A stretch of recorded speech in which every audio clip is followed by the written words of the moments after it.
segundo os teus decretos eternos, nos reunir neste local, Senhor, para que possamos,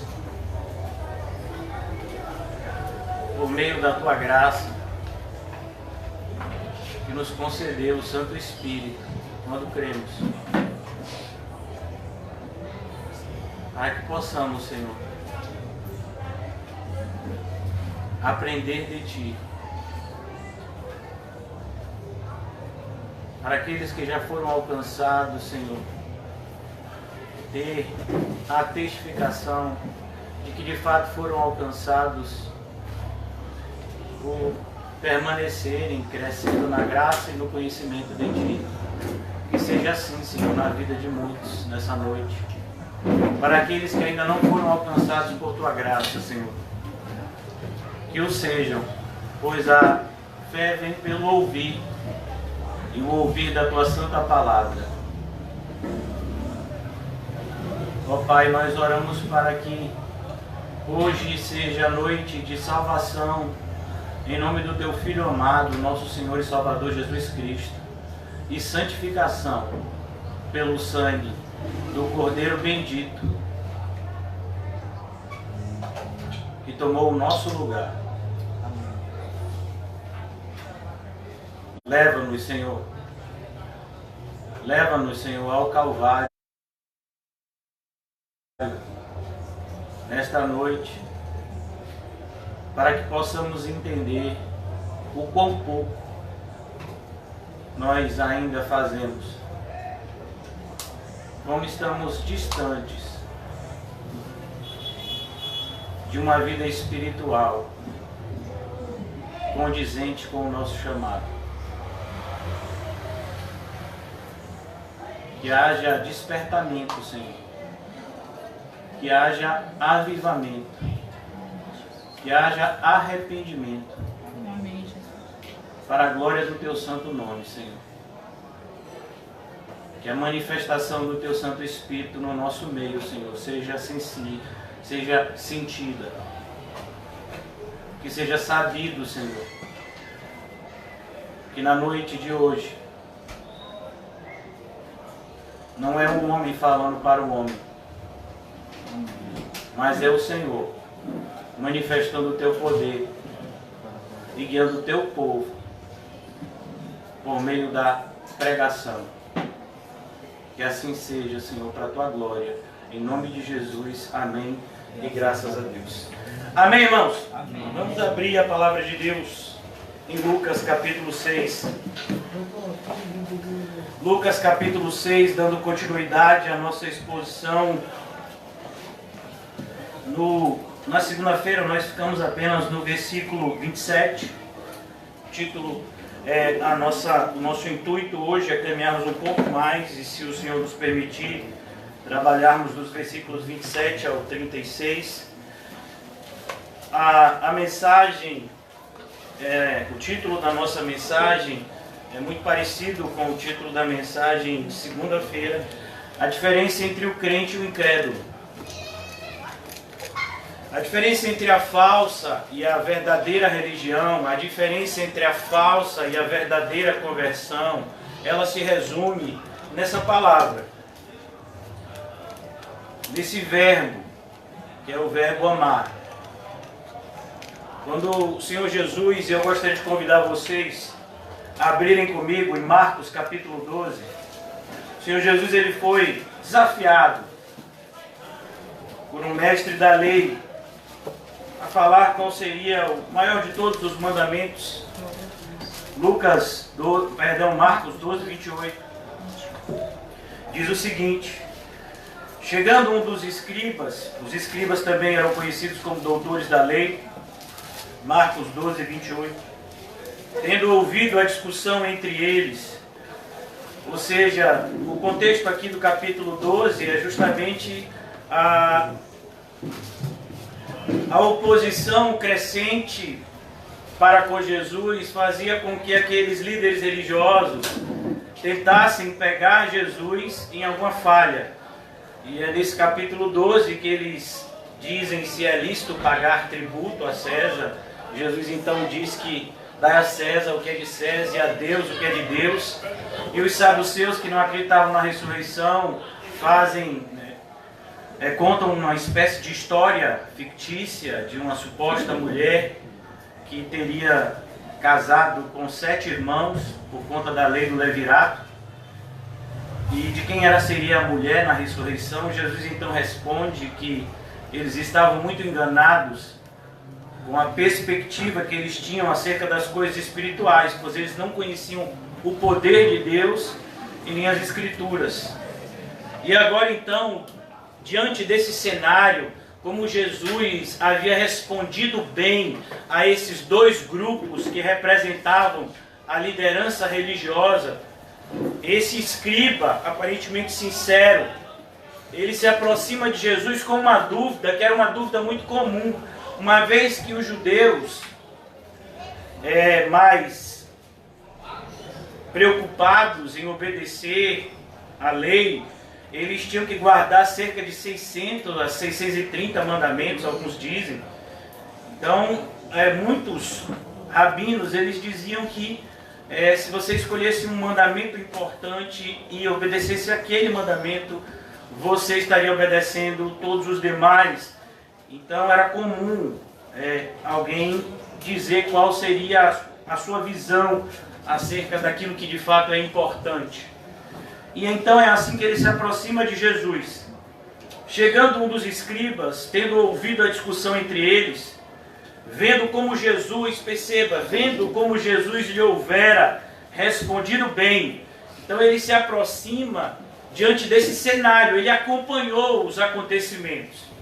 Ele percebeu como Jesus deixou boquiaberto aqueles que estavam ao seu redor com as suas palavras, sabedoria divina. Qual é o principal dos mandamentos? Qual o principal? E aqui ele não está falando simplesmente do decálogo. Ele está falando de vários outros mandamentos que podem ser encontrados em outros livros, como o livro de Levítico, por exemplo. E aqui ele então, e outros tantos mandamentos que os próprios fariseus haviam criado, atando fardos pesados, como o próprio Jesus disse, que eles não carregavam, mas forçavam os outros a carregar. Então Jesus aqui responde, versículo 29, respondeu Jesus, o que nós vamos ler aqui é o principal. É importante que você saiba, o que nós estamos vendo aqui é a raiz da boa árvore. Então, a boa árvore, ela tem essa raiz. Toda atitude cristã, ela provém desse fundamento. Então, quando nós pegamos, por exemplo, o livro de Gálatas, que diz o fruto do Espírito o fundamento é esse. Respondeu Jesus, o principal ouve. O povo, o homem natural, ele não tem ouvidos para ouvir a Deus. Os seus ouvidos ouvem apenas o que o homem diz para o homem. É necessário que recebamos do Espírito de Deus para que os nossos ouvidos sejam abertos. E então, aquele que tem ouvidos para ouvir, possa ouvir. Ouve, ó Israel, ouve, ó meu povo. Israel aqui prefigura o povo eleito de Deus. Ouve, ó Israel, o Senhor, o nosso Deus, não é o Deus de todo mundo, embora seja o Deus que criou o mundo inteiro. Mas Ele não é o Deus de todos, infelizmente. Deveria sê-lo, mas não é. Muitas pessoas não reconhecem o Deus verdadeiro como seu Deus e criam deuses segundo as suas próprias concupiscências, segundo a sua própria imaginação. Mas aqui ele diz, o Senhor, nosso Deus, é o único Senhor. Ele é o único. O homem tem vários senhores que não são verdadeiros. O dinheiro é um deles. O homem tem vários. Por isso que Jesus vai dizer em outro momento, ninguém pode servir a 2 senhores. E aqui ele diz, olha, primeiro é importante você entender. Você faz parte desse povo. Você tem Deus, o Deus, como o seu Deus. Então tá, então agora eu vou te dizer o que é importante. Porque todo esse preâmbulo, porque toda essa preparação, porque não adianta, irmãos, a gente dar alimento para quem está morto. Quem está morto, está morto. Não adianta você tentar dar remédio para quem já morreu. Para quem está, sabe, você pegar um cadáver, você pegar uma ossada, e você dizer, não, agora eu vou dar o remédio aqui. Ele está morto. Então, é importante que a pessoa seja regenerada. Então não há o que se falar do amor cristão para pessoas que não são regeneradas. O amor cristão, irmão, não tem nada a ver com ética. Não tem nada a ver com valores morais. O amor cristão é um reflexo, é uma testificação, é uma evidência, a maior de todas as evidências, que de fato somos regenerados. É a grande marca, por assim dizer. Então, por isso que o Senhor apresenta dessa forma. E então ele diz, amarás, olha o verbo, amarás, o verbo amar. É o mesmo verbo que nós estamos meditando em Lucas capítulo 6. Amarás. Você tem que amar. Mas não tem que obedecer? Claro, você vai obedecer porque você ama. A obediência é um reflexo do amor. Nós não obedecemos para sermos amados por Deus. Nós obedecemos porque somos amados por Deus. Amarás, pois, o Senhor teu Deus. Olha que coisa, você vai amar o Senhor, que é o teu Deus. Talvez ele não seja o Deus do teu vizinho. Talvez ele não seja o Deus das pessoas que moram na sua casa. Talvez ele não seja o Deus do seu companheiro de trabalho. Mas ele é o teu Deus. Olha como é importante, irmãos, que a gente preste atenção nos pronomes. Aqui ele diz nosso, teu. É importante isso. Porque a fé não é de todos. Porque muitos são chamados e poucos são os escolhidos. Porque nos últimos tempos muitos apostatarão da fé, dando ouvido a espíritos enganadores, seguindo a doutrina de demônios. Tudo isso está escrito. E tudo isso tem a ver com o que a gente está meditando aqui. Marcos 12:30. Amarás, pois, o Senhor teu Deus. A pergunta é, o Senhor é o teu Deus? Como foi o seu dia hoje? É isso que vai dizer se Deus foi o teu Deus hoje. Porque como nós falamos recentemente, nós temos uma série de cristãos nominais ou ateus funcionais, como você queira, né, chamar. Que seria um cristão nominal, é aquele que é cristão só no nome. Você quer um exemplo? Pastor, onde está isso na Bíblia? Uma das cartas é endereçada a uma igreja onde a repreensão é justamente essa. Você tem nome de quem está vivo, porém você está morto. O que é que quer dizer isso no livro do Apocalipse? Você tem nome de crente, você tem aparência de crente, você não é crente. Que é um ateu funcional, irmãos. É aquele que age como ateu. Ele diz que acredita em Deus, mas ele age como se Deus não existisse. Ele não pergunta a opinião de Deus para nada, muito pelo contrário. Ele faz coisas abertamente contrárias aos direcionamentos claros de Deus na sua palavra. E ele ainda se apresenta como um cristão. Não, ele não é cristão, ele é ateu. Ele não acredita em Deus, porque se acreditasse, ele não agia dessa forma. Então aqui ele diz, amarás, pois, o Senhor teu Deus. Perceba, o amor é um amor específico, não é um amor subjetivo. Você não ama uma divindade, você não ama um ser qualquer, você ama um Deus específico. Um Deus que se apresentou para você por meio da palavra. Um Deus que se fez presente na sua vida por meio do seu Espírito. Um Deus que nos é visível pela fé na pessoa de Cristo. Como nós vimos, Cristo é a imagem do Deus invisível. Então, mais uma vez, amarás, pois, o Senhor teu Deus. Mas como é que eu devo amar? Como? Porque muitas pessoas dizem, eu amo a Deus. Como? De todo o seu coração. De todo o teu coração.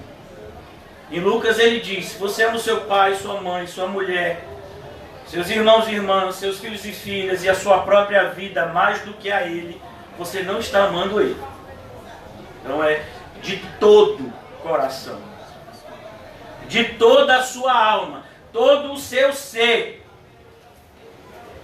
Tem que amar a Deus. Não pode existir uma única área da sua vida que não esteja dominada pelo amor de Deus. De todo o seu entendimento. Olhe, você tem que entender. Você tem a ideia de entendimento aqui que foi acrescida. Perceba que esse versículo ele está lá no Antigo Testamento, mas sem essa palavra entendimento. Jesus acrescenta entendimento. Porque ele diz, olha, você precisa conhecer o Deus que você se relaciona. Isso tem tudo a ver com Romanos capítulo 10. Todo aquele que clamar o nome do Senhor será salvo. Mas como clamarão um Deus que não conhece? Como conhecerão se não há quem pregue? Como pregarão se não forem enviados? E então diz o apóstolo Paulo, quão formosos são os pés daqueles que levam o Evangelho. Boas novas, Evangelho. Então você tem que amar a um Deus que você conhece, e não um Deus que você não conhece. Você tem que ter um relacionamento com esse Deus, por meio da palavra e por meio da oração. E essas duas coisas, elas se completam como as duas asas de um passarinho. Se você perguntar a um passarinho que está voando, qual é a asa que ele acha que é mais importante, a direita e a esquerda, são as duas. Ele não pode voar com uma asa só. Assim como um cristão, ele não pode se aproximar de Deus sem a junção desses dois elementos, que é a oração e a palavra. Nós vivemos um momento na igreja evangélica onde é comum você ouvir uma anomalia, você ouvir uma coisa sem sentido como, eu não sou muito de leitura, eu sou de oração. Ou então, eu não sou muito de oração, eu sou de estudo da palavra. Isso é algo contraditório. Porque toda pessoa que estuda a Bíblia, ele percebe a necessidade de orar. E todo aquele que ora, ele percebe a necessidade de estudar a Bíblia para conhecer o Deus que ele está orando. Então, uma pessoa que diz que faz uma coisa, não faz a outra, ela, na verdade, não está fazendo nenhuma das duas. Ela acha que está fazendo alguma coisa, quando na verdade não está fazendo nada.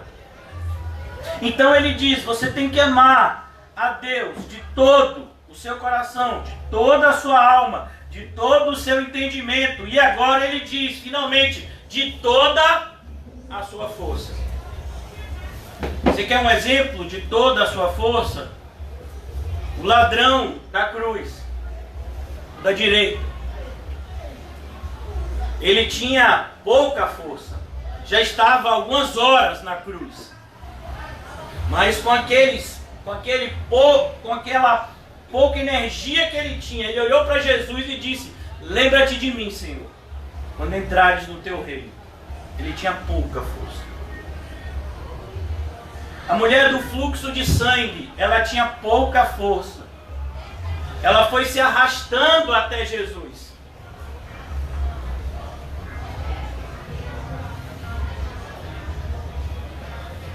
Bartimeu, ele não tinha visão.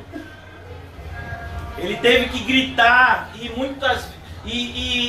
enquanto ele gritava para chamar a atenção de Jesus, a multidão gritava e mandava ele se calar.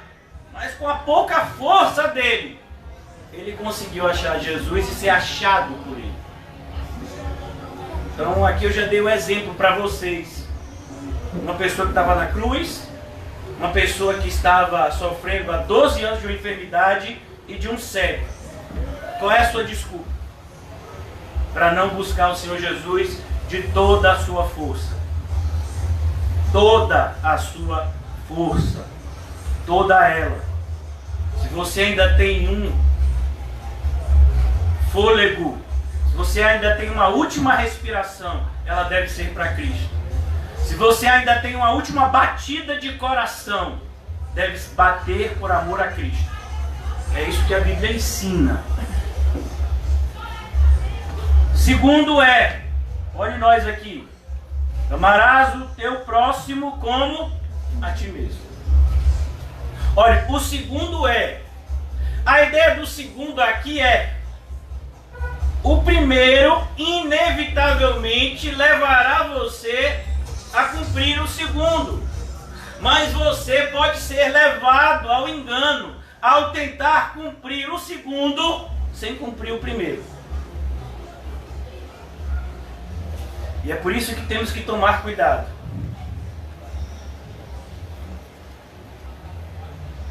Amarás o teu próximo como a ti mesmo, e não há outro mandamento maior do que este.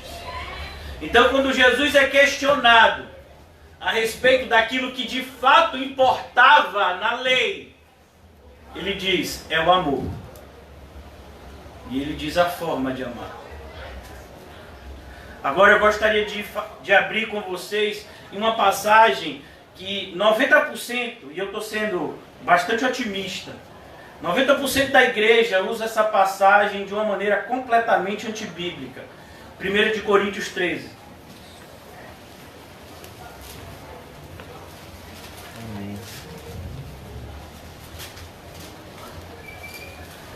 Qual é o contexto de 1 de Coríntios 13? Eu vou falar uma coisa que para muitas pessoas vai dizer, pastor, o senhor está sendo redundante, né? Como sair para fora, subir para cima. Então, 1 de Coríntios 13 está entre o capítulo 12 e o capítulo 14. Ah, pastor, o senhor descobriu o Brasil, né? Não, irmãos. O que Paulo está falando no capítulo 12 e no capítulo 14 é a respeito de dons espirituais. Ele está falando, olha, irmãos de Coríntios, eu não quero que vocês sejam ignorantes. De fato, o Senhor nos concede dons para que possamos executar os seus propósitos, para que possamos colocar em exercício os seus desígnios.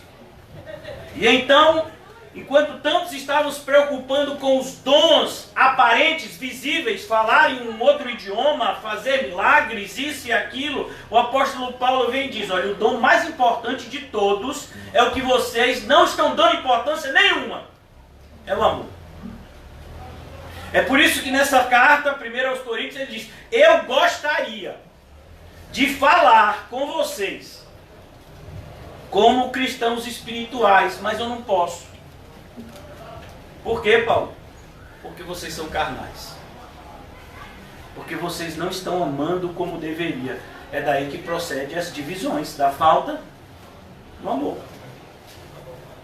Pelo menos da falta do exercício do amor da maneira correta. E então o apóstolo Paulo, ele vem, e esse capítulo 13, ele surge justamente mostrando um caminho sobremodo excelente. Olha que coisa linda.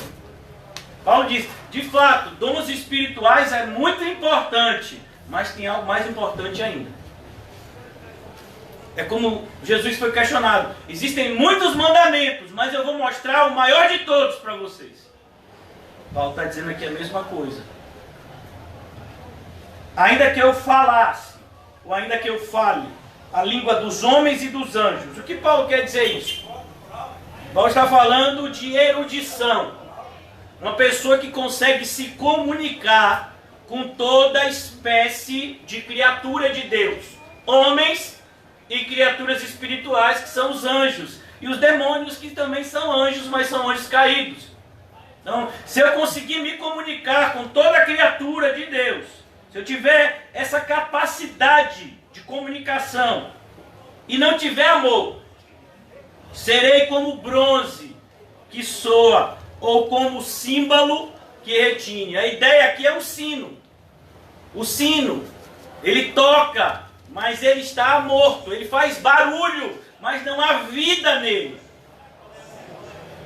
Ainda que eu tenha o dom de profetizar, ainda que eu tenha esse dom, que é muito importante, Paulo inclusive fala da importância desse dom, e profetizar, irmãos, a gente empobrece muito o conceito dessa palavra na Bíblia, quando a gente pensa que profetizar se resume a adivinhar o futuro. Não, existem determinadas profecias que falam acerca do futuro, mas profetizar significa falar da parte de Deus. Em alguns momentos Deus escolhe revelar o que vai acontecer no futuro. Ele pode fazer isso. Muitas vezes Deus escolhe revelar o que aconteceu no passado. Como o irmão José nos ensinou aqui em Apocalipse, o apóstolo João teve uma visão de algo que aconteceu antes da raça humana, que foi a queda de Satanás. E ali é uma profecia de algo que aconteceu muito tempo atrás. Então, quando Deus fala, ainda que eu tenha o dom de profetizar, de falar da parte de Deus, e não se esqueça, Judas fez isso. E ele foi condenado. E conheça todos os mistérios. A ideia de conhecer mistérios é conhecer o que outras pessoas não conhecem. Por exemplo, para mim, física, química, biologia é um mistério. Então, mistério é isso, é algo que você desconhece. Tem gente que desconhece a língua portuguesa, embora diga que fala português, mas desconhece. E toda a ciência, perceba, a ciência fala de conhecimento. Ainda que eu tenha tamanha fé, olha, ele une aqui fé e conhecimento, olha que coisa profunda. A ideia de fé é você acreditar nas promessas de Deus a ponto de algo acontecer por conta dessa fé verdadeira que você tem. Paulo não está falando de uma fé falsa. É uma fé que possibilita o acontecimento de milagres. Você lembra que Jesus disse, se você tiver fé como um grão de mostarda, você vai dar ordem ao monte, ele vai ter que lhe obedecer. A ponto de transportar montes. Se não tiver amor, nada serei. Mais uma vez, Judas Iscariotes, ele fez isso aqui. E ainda que eu distribua todos os meus bens entre os pobres, Judas não fez isso não. Mas olha que coisa, a gente vai encontrar religiões que pregam sobre isso. Religiões orientais que falam a respeito, de você fazer um voto de pobreza. Você escolhe viver um pouco ou quase nada. Mas se você não tiver Cristo, irmãos, nada vale. Você faz isso simplesmente para tentar ter uma vida mais tranquila. Você não faz isso por amor a Cristo ou por amor ao próximo. Então ele diz, olha, e ainda, que eu distribua todos os meus bens. Não é quase todos não, viu? É todos. Não é 10%, como... o 10% é bíblico ou não? É todos os bens. Não vai sobrar nada, eu vou dar tudo. Ainda que eu distribua todos os meus bens entre os pobres. Você lembra a ordem que Jesus deu ao jovem rico? Foi essa, não foi? Não foi só essa não, irmão. Essa foi uma das. Essa foi a mais fácil. O que, pastor? Não, essa foi a mais difícil. Foi não, meu filho. Então é porque você não conhece. Ele disse, olha, você vai dar todos os seus bens aos pobres, depois vem e segue-me. É mais fácil dar o bem aos pobres ou seguir a Jesus? O que vocês acham? Se você responder que é mais fácil seguir a Jesus, você está muito próximo dos fariseus, quando Jesus diz que é mais fácil perdoar pecados ou dizer esse paralítico levanta e anda. Então cuidado com a sua resposta, porque ela vai te entregar. E ainda que eu distribua todos os meus bens entre os pobres, e ainda que entregue o meu próprio corpo, nós vamos encontrar na história da humanidade várias pessoas que morreram por uma causa. Aqui no nosso país mesmo, a gente tem um feriado. Eu não sei qual é o dia específico, acho que é em abril, a Inconfidência Mineira. Quando um homem chamado Tiradentes, porque ele era dentista, ele foi condenado porque ele pleiteava determinadas coisas que foram mal vistas pelo governante da época. Então existem pessoas que elas deram a sua própria vida por determinadas causas. As pessoas que morreram no atentado do 11 de setembro. As pessoas que estavam dentro daquele avião que se chocou com as Torres Gêmeas. Eles também morreram, os terroristas. E eles sabiam que iam morrer. Eles estavam dispostos a dar a sua vida por aquela causa lá. Pela jihad, pela guerra santa deles. Que de santa não tem nada.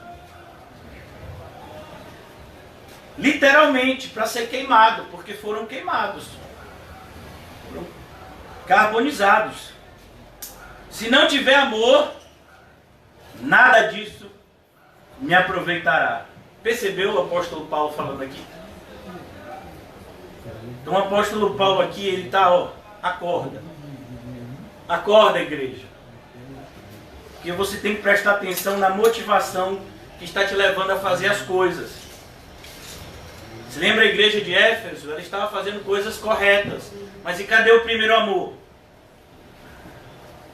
A resposta do Senhor Jesus para a igreja de Éfeso foi: olha, vocês estão de fato fazendo coisas corretas, vocês estão combatendo as heresias, mas está faltando o primeiro amor. E se vocês estiverem fazendo certo da forma errada, eu vou fechar a igreja. É isso que ele diz: removerei o meu candeeiro. O candeeiro é a igreja. Ele diz: eu vou tirar a igreja de Éfeso e botar em outro lugar. Então aqui ele diz, agora ele vai mostrar as características do amor verdadeiro, para que eu e você não venhamos a nos enganar. Porque a gente tem a capacidade de nos enganar com qualquer coisa, principalmente com aquilo que é conveniente para nós no engano. O amor é paciente.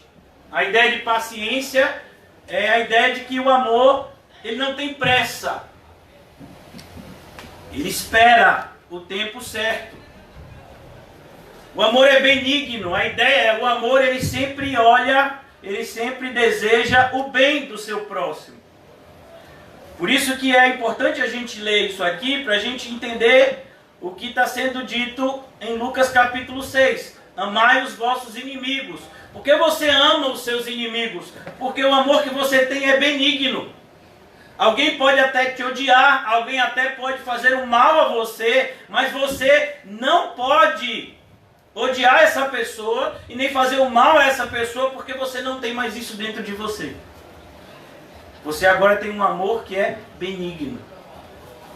Você faz o bem, mesmo para aqueles que te fazem mal. E preste atenção, fazer o bem não tem nada a ver com ser permissivo.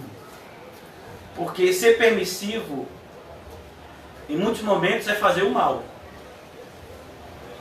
Aquele que sabe o bem que deve fazer e não faz, nisso comete o pecado. Por exemplo, um pai que ama o seu filho é um pai que deixa o filho fazer o que quiser, ou um pai que disciplina?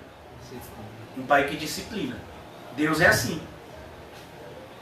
Então, quando ele diz eu faço bem, é inclusive a disciplina. A disciplina é um bem de Deus, pois ele só disciplina quem ama.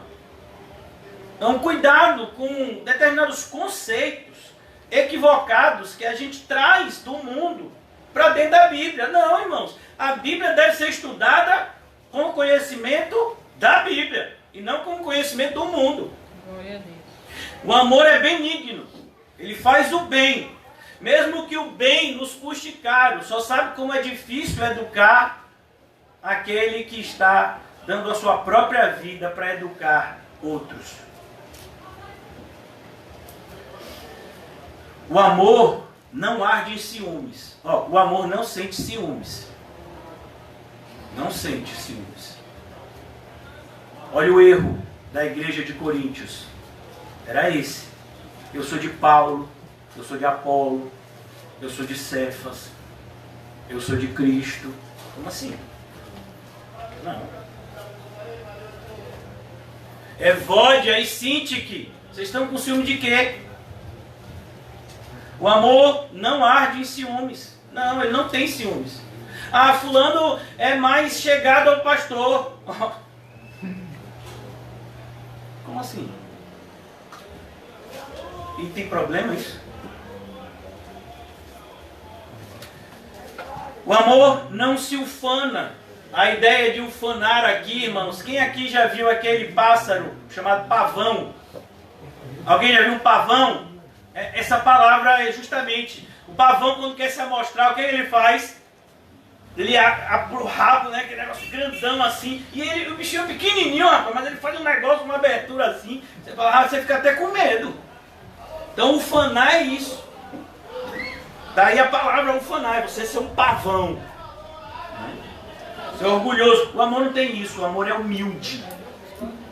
Ele é humilde. Ninguém que ama a Cristo diz, eu tenho um grande amor por Cristo. É como uma pessoa que diz assim, eu sou humilde. Você já viu alguma pessoa que é humilde dizer que é humilde? Eu nunca vi. Oh, Jesus. Ah, eu sou super humilde. Eu sou humildão. Eu sou tão humilde. A gente vive nessa época. Então aqui ele diz, o amor não se ufana. O amor, ele nunca vai achar que está amando demais. Ele sempre vai estar achando que ama de menos. Ou seja, Jesus, como eu amo o Senhor tão pouco, como eu tenho feito tão pouco. Porque na verdade, irmãos, a nossa comparação não tem que ser com outros. Nosso relacionamento com Cristo deve ser com Cristo. Então assim, a minha metragem, por assim dizer, a balança que eu uso é o amor que Cristo sente por mim. Então, de acordo com o amor que Cristo sente por mim, o meu em relação a Ele é o quê? É quase nada. Imagina. Esse é o referencial.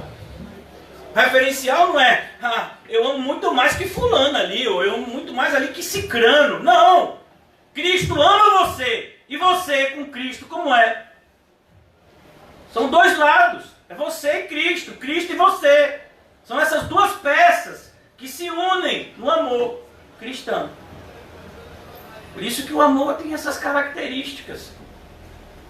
Ele nunca vai se sentir orgulhoso. Orgulho? E Senhor, eu te amo tão pouco. Olha a demonstração das pessoas que vão entrar no céu. Capítulo 25 de Mateus. Eu tive nu e me vestiste, fome e deste comer. E o Senhor vai dizendo lá, preso, enfermo. Eles vão dizer, eu, Senhor, eu nunca fiz isso pelo Senhor. Fez. Mas olha, ele nem se lembrava que tinha feito. Porque aquilo que a mão direita fez, a outra se esqueceu. Esse é o amor verdadeiro, não passa na cara. Ah, mas eu fiz tanta coisa no passado na igreja e eu não sou valorizado. Ah, é? Rapaz, você tem um amor cristão assim tão grande. Você está lembrando de coisa que fez no passado. Que você devia ter se esquecido.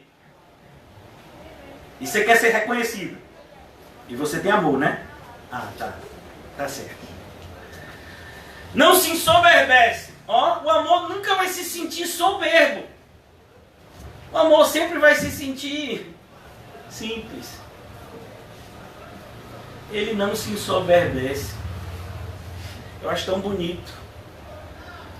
A Bíblia diz que nós temos um discípulo que é conhecido como discípulo do amor. Quem é? O apóstolo João.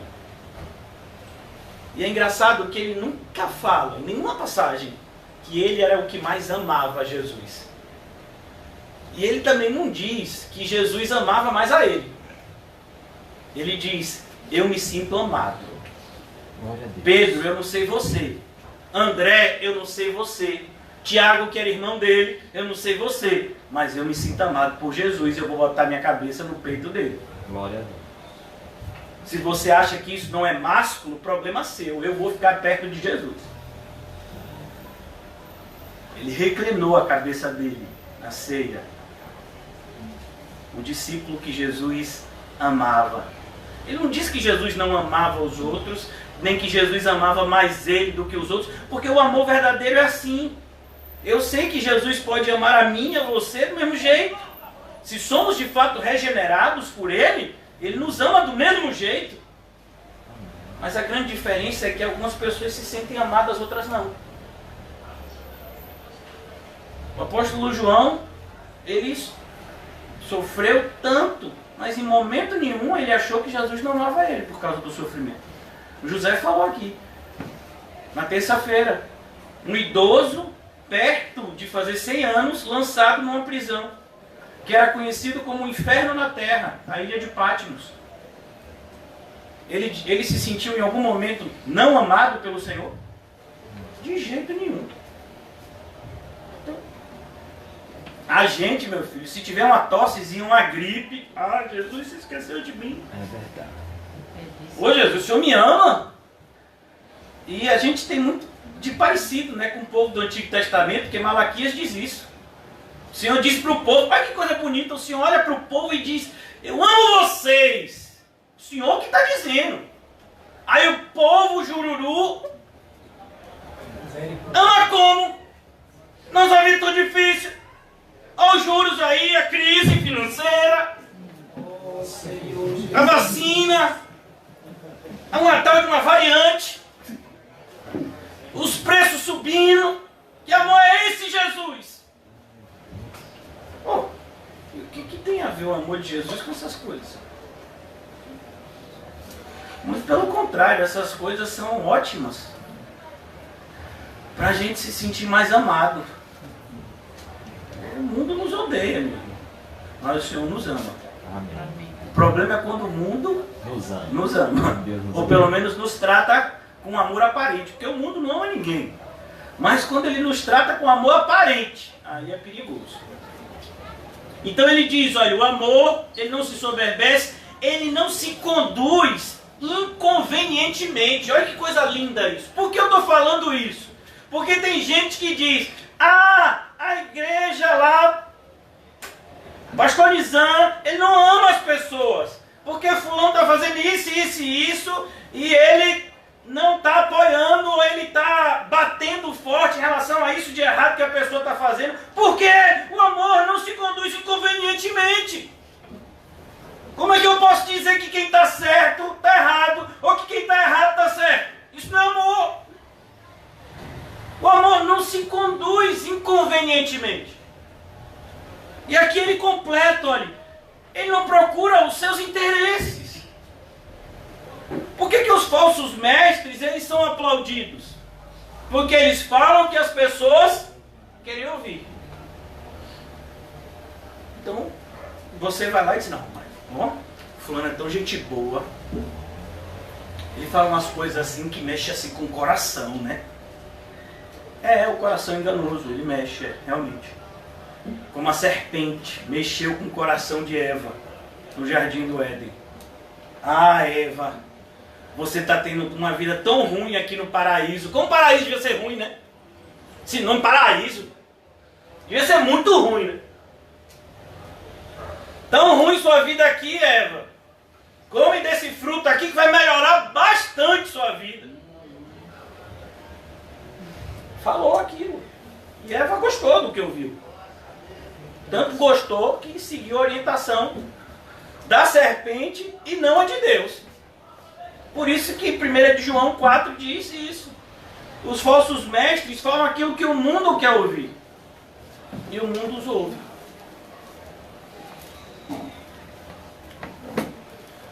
De onde saem os anticristos, irmãos? Vocês podem me dizer? De dentro da igreja. Quando o João fala isso na sua primeira carta, saíram do nosso meio porque não eram dos nossos, ele está falando dos anticristos. Aqueles que se colocam contra a palavra do Senhor Jesus, contra o testemunho do Senhor Jesus e contra aqueles que o seguem. Esses são os anticristos. Então João diz, saíram do nosso meio, mas por um motivo. Porque nunca foram dos nossos. Eles nunca foram de Cristo. Eles nunca foram trigo. Eles tinham a aparência, mas eles sempre foram joio. Se você conhecer essas duas espécies, você vai entender que elas, quando surgem, elas são muito parecidas. Mas à medida que amadurecem, a diferença se torna perceptível. Então aqui ele diz, olha, o amor não se conduz inconvenientemente. Não é porque eu amo você que eu vou fazer coisas inconvenientes. Não. Muito pelo contrário, o meu amor vai fazer com que eu haja correto e ainda repreenda você quando você não estiver agindo correto. Isso é amor. Mas as pessoas quando escrevem isso, querem dizer isso? Ninguém chega nessa parte, né? Só fica mais de cima. Por quê? Porque a gente quer um amor, irmãos, que aceita tudo. Aqui você não vai ler isso. Ele diz, olha, não procura os seus interesses. Ele não procura os seus interesses. O verdadeiro amor é um amor sacrificial. É por isso que eu amo, inclusive os que me odeiam. É por isso que se o Senhor Jesus der uma ordem hoje, amanhã a gente está arrumando as coisas e indo lá para o Oriente Médio, para o Afeganistão. Mas pastor, está todo mundo fugindo de lá. Mas se Jesus quiser que a gente vá para lá, a gente vai. Mas pastor, as pessoas que estão lá odeiam os cristãos. Querem matar eles. Você já leu a vida dos apóstolos? Você sabia que todos os apóstolos morreram martirizados, com exceção do apóstolo João? E não foi por falta de tentativa, porque a tradição conta que tentaram matar o apóstolo João, jogando ele numa grande panela de óleo fervente, só que ele não morreu. E aí trancaram então ele na ilha de Patmos. Mas todos os demais morreram martirizados. Por que você acha que eles morreram martirizados? Timóteo foi martirizado em Éfeso. E tantos outros cristãos.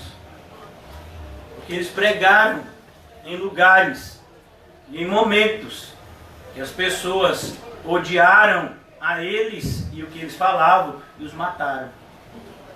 E eles estão aonde agora? No céu. José pregou aqui a respeito das duas testemunhas em Apocalipse. Então, irmãos, cuidado. O amor, ele não procura os seus interesses. Não, eu vou pregar em determinado lugar porque aí eu vou conseguir encher a igreja, eu vou conseguir bastante seguidores. Isso não é amor cristão. Pastor, se o senhor ficar pregando desse jeito, a igreja vai ficar vazia. Mas eu amo as pessoas, embora elas estejam indo embora. E Deus é testemunha disso. Esse é o amor cristão. Ele não age de acordo com os seus interesses. Ele não se exaspera. A ideia de se exasperar, ele não perde o controle. Porque o Espírito Santo está no controle da pessoa que ama. Não é por acaso que uma das características do fruto do Espírito é o domínio próprio. Então, aquele que tem o amor cristão, ele não vai perder o controle. Quando o apóstolo Paulo escreve essa carta de 1 de Coríntios, no capítulo 5, e olha que ele está falando de amor aqui no capítulo 13, não está, irmãos? E no capítulo 5, ele entregou uma pessoa a quem? A Satanás. Falta de amor. Paulo, como é que você escreve isso, Paulo? Você acabou de entregar o coitadinho a Satanás. O coitadinho que estava se relacionando com a mulher do pai. Coitadinho. Que estava envergonhando o sangue de Cristo. Coitadinho. Que não tinha um pingo de arrependimento. Coitadinho. E o perverso da história é Paulo. Ó. Ainda tem gente que pensa isso. O que Paulo fez foi por amor a Cristo e ao próximo. Olha, meu irmão, eu vou dizer uma coisa. O apóstolo Paulo, ele diz: você já está nas mãos do diabo. O seu comportamento evidencia isso. Eu estou escrevendo essa carta para formalizar o que já está acontecendo na prática. Você acha que a vida que você está vivendo é uma vida santa? Automaticamente, se a nossa vida não é santa, ela é diabólica. Porque não tem meio termo. Pelo menos não na Bíblia. Pode até ter na sua mente. Na Bíblia não. Então o amor, ele não procura seus interesses. Ele não vai se exasperar, mas ele vai tomar decisões duras em momentos importantes. Porque isso é amor.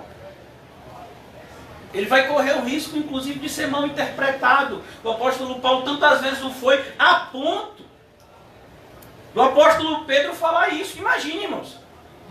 Era tão grande a perversão das pessoas, como eles pegavam os escritos de Paulo e pervertiam o que Paulo dizia, que o apóstolo Pedro falou desse assunto. Olha que coisa interessante.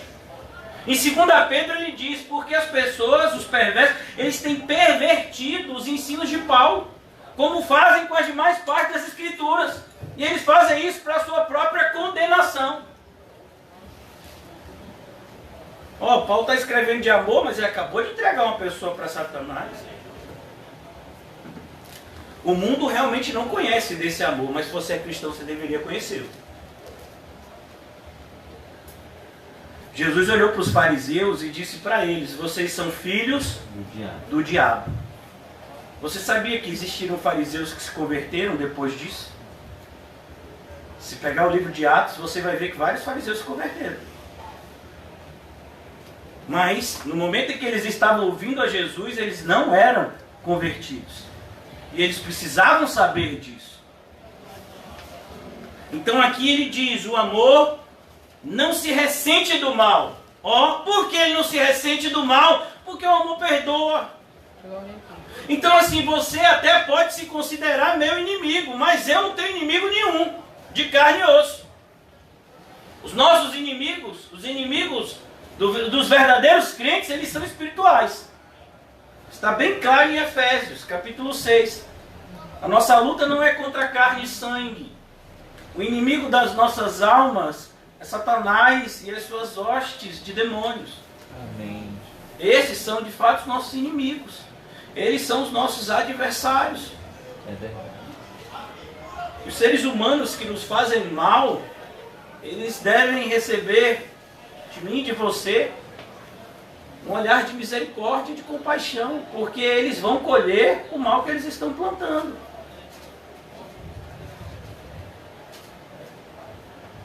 Então aqui ele diz, olhe, não se ressente com o mal. A ideia de não se ressentir com o mal, percebeu? Ressentir. Daí que a ideia de rancor é como se você ficasse sentindo a mesma coisa. A pessoa te falou algo ruim, que você te falou uma grosseria, uma calúnia, uma infâmia, e você foi magoado naquele momento. Aí passa uma hora, você está o quê? Pensando naquilo. Aí você está relembrando aquilo. No outro dia, de novo. Uma semana, você... Rapaz, você lembra daquilo que fulano falou para mim naquele dia? Irmãos, eu não sei casais que têm às vezes 20, 30 anos de casado, eu já presenciei isso. Rapaz, no dia do nosso casamento, fez isso, isso e isso. Sabe quantos anos de casado tinha essa pessoa? 40. Uma pessoa bem próxima a mim. Ele fez isso e isso comigo no dia do casamento. São casados até hoje, imagine. Mas ainda lembrava de algo que desagradou. Então, um verdadeiro amor ele não deve ter esse tipo de ressentimento. Não, meu filho, passou. Você lembra daquilo que eu fiz? Me perdoe. Rapaz, nem lembrava, mas eu perdoo. Já está perdoado. Isso que devia ser a atitude cristã. Eu sei que vocês são assim, amém? Amém? Pai. Perdoa-me, Senhor. E agora, vou falar uma característica de vocês aqui. Não se alegra com a injustiça. O amor verdadeiro, ele não se alegra com a injustiça. Qual é a maior injustiça que alguém pode cometer? É não levar em consideração a justiça de Cristo na cruz. Então, como é que eu posso ver alguém que se diz cristão, agindo como ímpio dentro da igreja, Ou uma pessoa que se diz cristão pregando um falso evangelho e eu não fazer nada. Então eu não tenho um amor verdadeiro. Porque ele diz, olha, não se alegra com a injustiça. Ou tá vendo fulano? Rapaz, fulano tá pregando o evangelho. Meu filho, fulano tá pregando o falso evangelho. Mas é melhor do que nada. Não! É melhor nada. O que ele está pregando o falso evangelho? Está enviando as pessoas para um caminho de destruição. Aquele que não está fazendo nada, não está fazendo nada.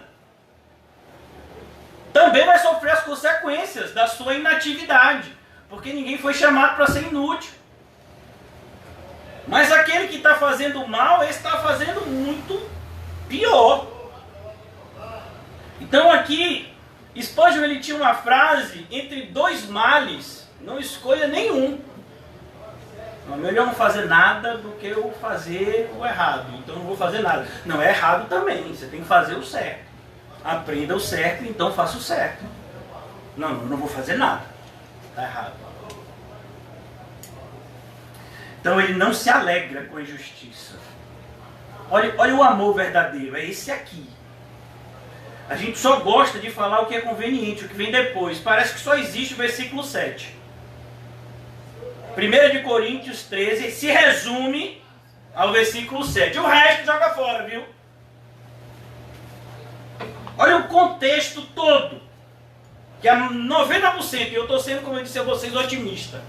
Não leva em consideração quando fala de amor. A maioria das pessoas que falam de amor dentro da igreja nem sabe do que estão falando. É como crianças cantando música em inglês. Você fazia isso? Eu fazia quando eu era pequeno. Que é isso aí não, meu filho. Eu estou imitando o cantor. Ele falou não, é parecido. Você não foi chamado para isso. Não se alegra com a injustiça. Então, se você tem um amor verdadeiro, se eu não me alegro com a injustiça, o que a injustiça faz comigo? Qual é o oposto de alegria? Tristeza. Olha, irmãos, o apóstolo Paulo tomou pedrada, o apóstolo Paulo tomou açoite, o apóstolo Paulo tomou chicotada, o apóstolo Paulo passou fome, passou por naufrágios, e nenhuma passagem da Bíblia diz que ele chorou nesses momentos. Mas ele chorou quando teve que repreender falsos irmãos dentro da igreja. Sim ou não? Sim. Filipenses capítulo 3. Eu os repreendi várias vezes, até chorando. Porque são inimigos da cruz de Cristo. O destino deles é a perdição. O Deus deles é o próprio vento. Ele chorou. Por quê? Porque ele tinha esse amor. A injustiça trazia tristeza para ele. Então quando você vê as coisas erradas sendo feitas na igreja e você fica passivo em relação a isso, me perdoe, você não conhece o amor de Deus. O amor de Deus ele não fica passivo. O amor de Deus é um amor ativo. Então ele diz, olha, ele não se alegra com a injustiça, mas regozija-se com a verdade. A verdade traz alegria ao coração de quem ama. É isso que as pessoas falam? Não, tudo crê, tudo sofre. Sim, e não, por que não falou o que vem antes? Porque não é conveniente. Eu quero que as pessoas, sabe, passem a mão na minha cabeça pecando. Eu quero isso. Ô meu filho, então você vai ter que procurar outra igreja. Aqui não. Aqui a porta é estreita e o caminho é apertado.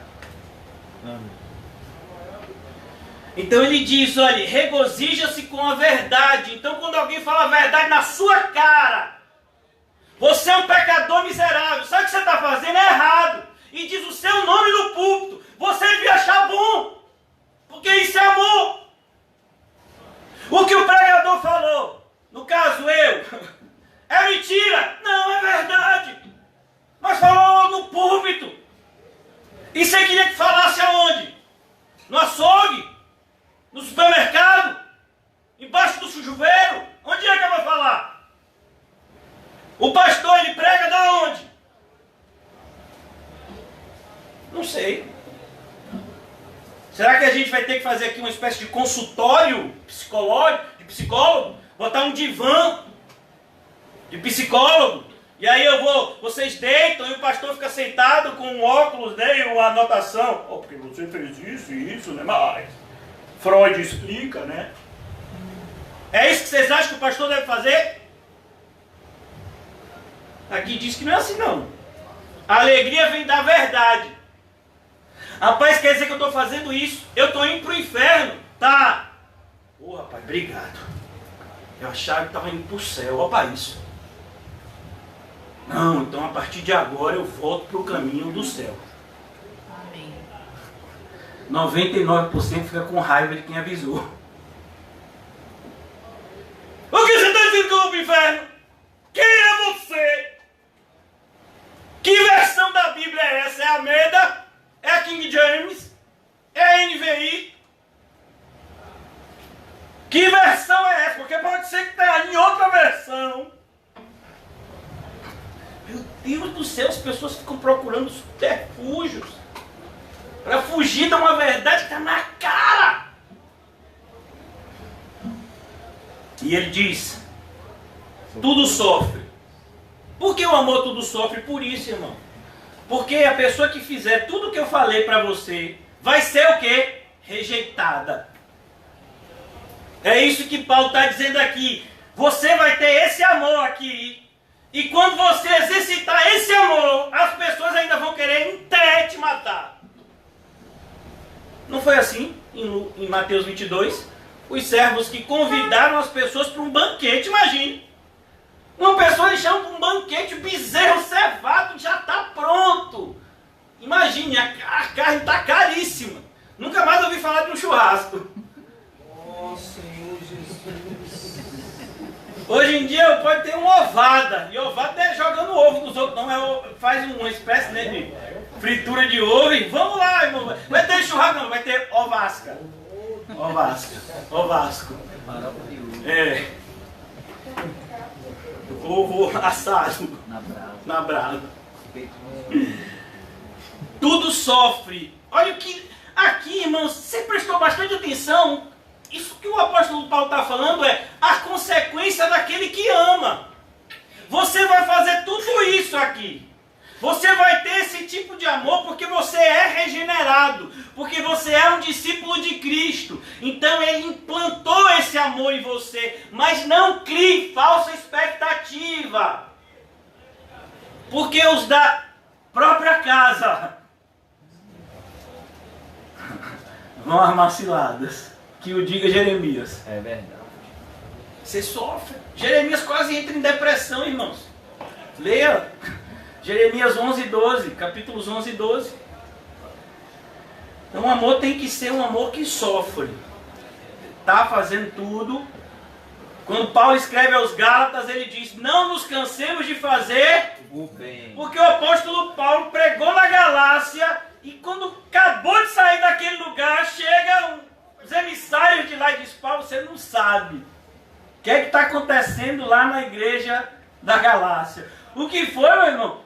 Chegou um pessoal pregando um falso evangelho e eles estão seguindo os falsos mestres. Como é? Pera aí, deu caneta e papel. Escreveu a carta aos Gálatas. Glória a Deus. Muito me admira que tão rapidamente vocês estejam passando do verdadeiro para falso. E aí no final daquela carta ele diz, não nos cansemos de fazer o bem, porque o amor tudo sofre.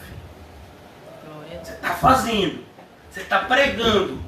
A gente chega lá no Afeganistão, a gente prega o evangelho, famílias se convertem. Mas dentre essas famílias que se convertem, tem uma que é espiã. Oh Deus. E naquele dia do culto, de domingo, que você acorda cedinho para ir para um lugar escondido, uma caverna, que é onde tem o culto, esse espião, ele vai e denuncia, e quando chegam os policiais, ele ainda diz, o pastor é aquele ali. O pastor é aquele ali, ó. Teve um cristão que foi martirizado chamado William Tyndale. Tem até o filme dele no YouTube, né? Se não tiraram, né? Contraventor de Deus, o fora da lei de Deus, é. E ele foi entregue por uma pessoa que ele havia evangelizado. Então, tudo sofre. Jesus foi traído por quem mesmo? Por Judas. E Judas era o quê? Apóstolo. Não era só discípulo, era apóstolo. Dos seus discípulos, a gente viu, Jesus escolheu um grupo que chamou de apóstolos. E desses 12, tinha um que foi o traidor. Tudo sofre. Jesus chamou Judas de mau caráter, sem vergonha, que me entregou. Foi assim? Não. Amigo. O amor, tudo sofre. Tudo crê. Pedro, você vai me trair, Pedro, mas eu não vou trair você. Pedro, você vai me negar, mas eu não vou negar você. Pelo contrário, eu roguei por você, Pedro, para que você não desfaleça, mas para que você se converta. E quando se converter, ajude os seus irmãos. Não foi isso que Jesus falou com Pedro? Eu creio, Pedro. Imagine Ananias orando. Tem um Saulo de Tarso que é para você evangelizar. Senhor, eu não quero fazer fofoca, mas o senhor sabe o que esse Saulo de Tarso veio fazer aqui. Ele veio completar o que ele estava fazendo lá em Jerusalém. Rapaz, esse camarada é um camarada perigoso. Vai lá.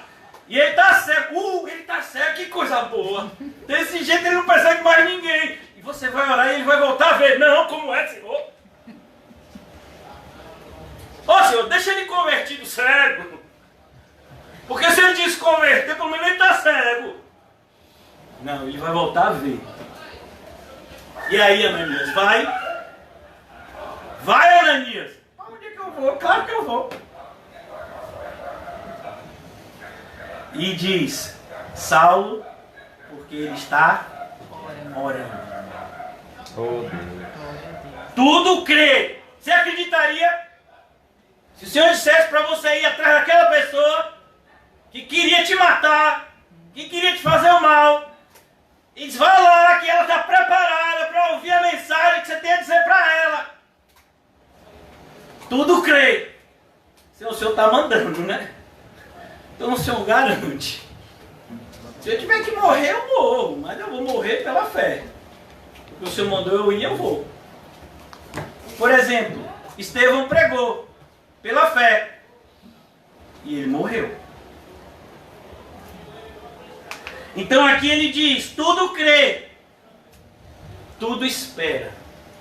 Glória a Deus. Ele espera. Amém. E esse verbo é tão bonito, o verbo esperar. Na Bíblia, você vai encontrar versículos assim que acalentam o coração dos verdadeiros cristãos. Versículos que têm esse verbo. Por exemplo, nunca se viu um Deus como o nosso Deus, que trabalha em favor daqueles que nele esperam. Imagine, Deus trabalhando a meu favor, mas era eu que devia estar fazendo tudo para ele. Os que esperam no Senhor não se cansarão. Porque como não vai se cansar? A gente se cansa. Eu estou cansado da pregação aqui, o pastor não acabou. Não se cansarão, porque o Senhor renovará as suas forças. É como uma pessoa que chega com um carro, um tanque de combustível vazio, e aí pega e diz, olha, eu trabalho numa determinada loja de colchões, pode encher o tanque. Aí sai de lá com o tanque cheio. Amém, irmão? Caramba, Muita fé. aumenta a minha fé. Mas a ideia é a pessoa que chega... Olha, irmão, eu nem me lembro a última vez que eu usei essa expressão, enche o tanque. Normalmente é, por favor, R$50. De álcool de gasolina, do mais barato. O que está na promoção? Mas a ideia enche o tanque. Quando diz renovará, porque ele compara, ele diz, olha, os jovens se cansam. As pessoas que aparentemente, porque você vê uma pessoa como Estelinha mesmo, meu Deus, ela é capaz de pular 2 horas e não se sente cansado. Você fica cansado só de olhar. Porque ela é jovem. Mas uma hora ela vai cansar. Pergunte para a mãe dela, tem uma hora que cansa. Mas os que esperam no Senhor, Ele renovará as suas forças. E aí a comparação é dará asas. Glória a Deus. Como de águia. Você já viu a asa de uma águia? Não é asa como de pomba, não. Podia até ser de pomba, mas de águia. Glória. É o verbo esperar. E está aqui. O verdadeiro amor faz com que a gente espere. Paciência. Irmãos, quantos já leram o livro de Atos todos? Amém. Quantos sabem que o livro de Atos fala de 30 anos de história de igreja? Poucos. Às vezes a gente pensa que Estevão foi martirizado hoje e Paulo se converteu na semana seguinte. Entre o martírio de Estevão e a conversão de Paulo foram 7 anos. Você já imaginou isso? 7 anos. Apóstolo dos gentios. Precisou de 7 anos para ser preparado para o caminho de Damasco. Você espera? Pedro, 3 anos e meio seguindo a Jesus e ainda arranca a orelha do soldado. E, irmãos, você e eu sabemos que ele não estava mirando na orelha. Quando a gente chegar no céu, em nome de Jesus chegaremos, amém? Amém. A gente vai conversar com Pedro. Pedro, você estava mirando na orelha? Ele vai dizer, varão, naquela época eu não era ainda crente. Vou lhe ser sincero, não foi na orelha que eu mirei.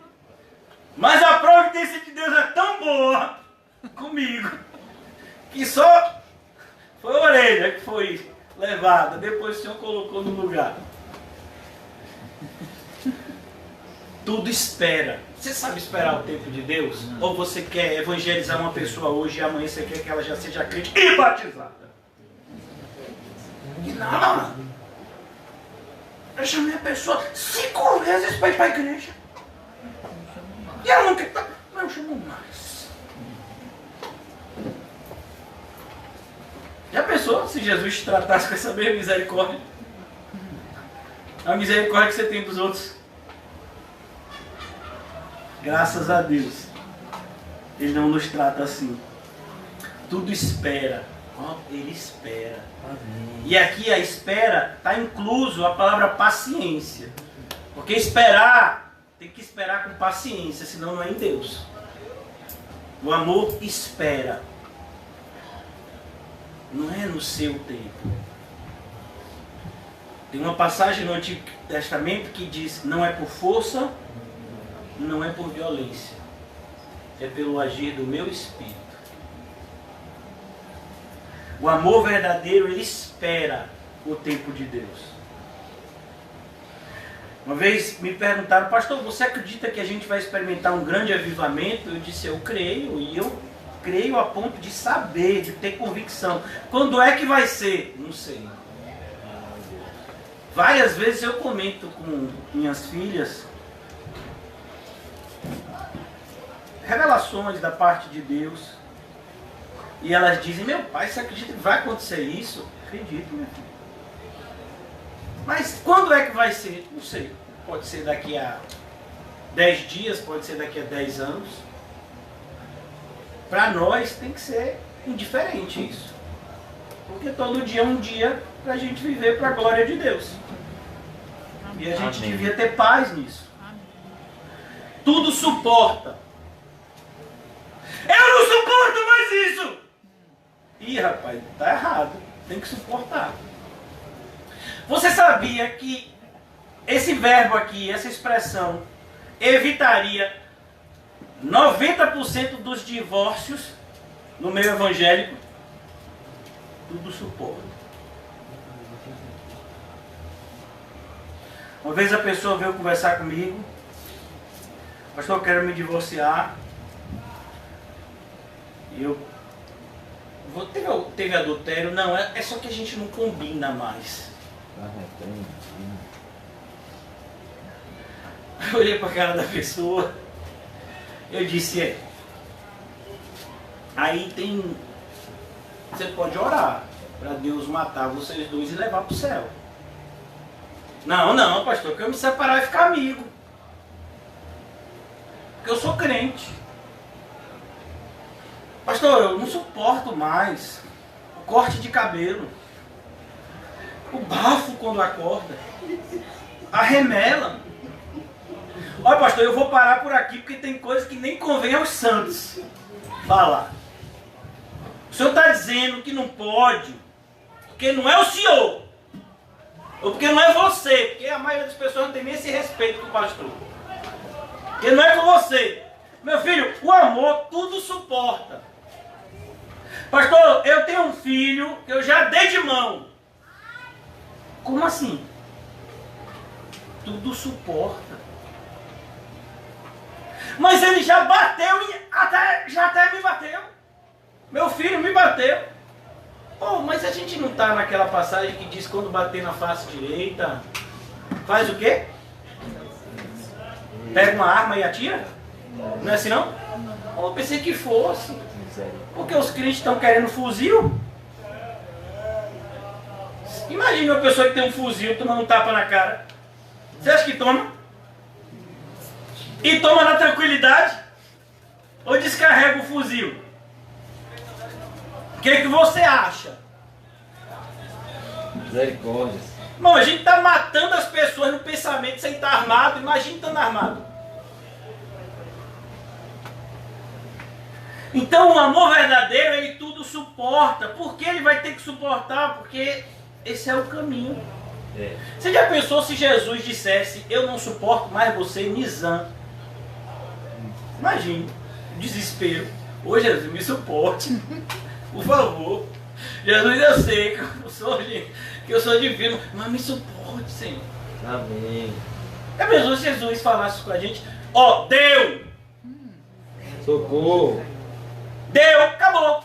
Você, cortei teu nome do livro da vida. Graças a Deus, não pode tirar. Porque foi escrito antes da fundação do mundo. Quando Moisés disse, né? Falta de conhecimento, Moisés, tira meu nome do livro da vida. Deus disse, Moisés, menos. Tudo suporta. O referencial é quem, irmão? Cristo. O referencial de amor é Cristo. Amém. É por isso que a carreira proposta só pode ser completada se nós estivermos olhando para Ele. Não é o que está escrito em Hebreus 12? Corramos com perseverança a carreira que nos está proposta, olhando de qualquer jeito? Não. Firmemente. A ideia de olhar firmemente é não tire o seu olho dele, não coloque o seu olho em nenhuma outra pessoa, em outro lugar. Olhe só para Ele. Senão você não consegue. Você tem que suportar. Está difícil esse momento, mas você vai conseguir suportar. Não, é muito maior que minhas forças. Mentira! Nenhuma prova vem sobre nós que não possamos. Percebeu que é o mesmo verbo? Eu acho que é coincidência. A Bíblia é cheia de coincidência, né? Um verbo lá, um verbo aqui. Nenhuma prova. Percebeu? Então o que está acontecendo com você, que você está querendo correr igual a Jonas, é uma prova. Alunos, crianças aqui que fazem prova, você corre da prova ou você faz a prova? Se você correr da prova, você vai tirar um 0 bem bonito. Sim ou não? Aí eu fiquei com medo do Enem, que eu nem fiz. Mas eu espero tirar uma nota boa. Como assim? Você não fez a prova. Não, mas eu tenho fé. Que eu vou ser chamado. Como se você não fez a prova? Irmãos, é a mesma coisa. O crente está correndo das e está querendo ser aprovado. Imagine. Uma vez eu disse para uma pessoa: você sabe como Deus cria paciência em nós enviando problemas? Aí a pessoa disse: vou parar de orar por paciência. Você sabe como é que Deus gera amor em mim e você enviando pessoas difíceis para a gente se relacionar? Vou parar de orar para pedir amor. Olha como é a nossa relação com Deus. Aqui nada. Você viu o que ele falou? Quer dizer que se eu pedir paciência vem mais problema. Deus, deixa como está. Viu? Não, irmão, a gente precisa ser mais paciente. E para ser mais paciente, tem que vir mais provações. E aí? Eva. Aí, pastor. Aí vai ficar difícil. E quem disse que é fácil? Teve algum momento que você achou que a caminhada cristã era fácil? Irmão, não é fácil nem de achar a porta correta de entrar. São poucos que encontram essa porta. Não é fácil de entrar por ela, porque ela é estreita.